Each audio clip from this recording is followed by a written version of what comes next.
ఓం ఆర్తావిషన్నా శిథిలాచ్చ ఘోరేషు చ వ్యాధిషు వర్తమానాః సంకీర్త్య నారాయణ శబ్దమాత్రం విముక్త దుఃఖా సుఖినో భవంతు అని విష్ణు సహస్రనామ ఫలశ్రుతి.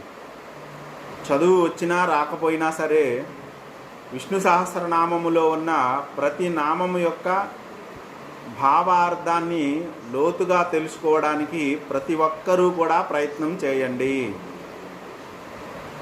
వాసుదేవ సర్వమితి సహ స మహాత్మా సుదుర్లభ ఓం ఇత్యేకాక్షరం బ్రహ్మ వ్యాహరన్ మాం అనుస్మరన్ అని భగవద్గీత చెప్తా ఉంది. కనుక ఒక్కడే అయిన ఆ దేవుణ్ణి, శ్రేష్టమైన ఆ దేవుని యొక్క నామాన్ని తెలుసుకోవడానికి భగవద్గీత ప్రతి ఒక్కరూ చదివి తెలుసుకొని ఆచరణలో పెట్టాల్సిన అవసరం ఎంతైనా ఉంది. ప్రస్తుత కాలంలో ఉన్న వాదోపవాదాలు, సందేహాలు, క్లిష్టమైన పరిస్థితుల్లో ప్రతి హిందువు కూడా తప్పనిసరిగా తెలుసుకొని నేర్చుకొని చదవాల్సిన ముఖ్యమైన 3 గ్రంథాలు ఉన్నాయి. వాటిల్లో ఒకటి శ్రీమద్ భగవద్గీత, రెండవది విష్ణు సహస్రనామ స్తోత్రము, మూడవది ప్రస్థానత్రయము అనేది.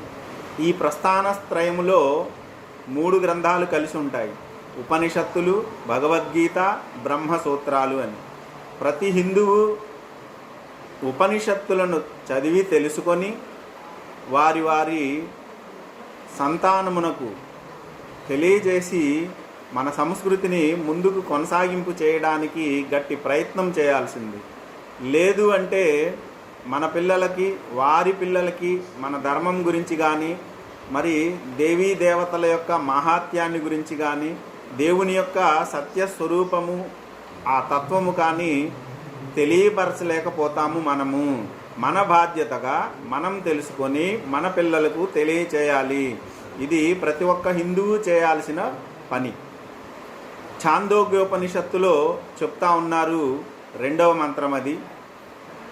సృష్టిలో సారమైనది భూమి, భూమికి సారమైనది నీరు, నీటికి సారమైనది ఓషధి, ఓషధులకు సారమైనది అన్నము, అన్నమునకు సారము పురుషుడు, పురుషునకు సారము వాక్కు, వాక్కులకు సారము ఓం అని. ఈ ఓంకారం యొక్క మాహాత్యాన్ని మాండూక్య ఉపనిషత్తు స్పష్టంగా తెలియజేస్తూ ఉంది. కనుక ఓంకారం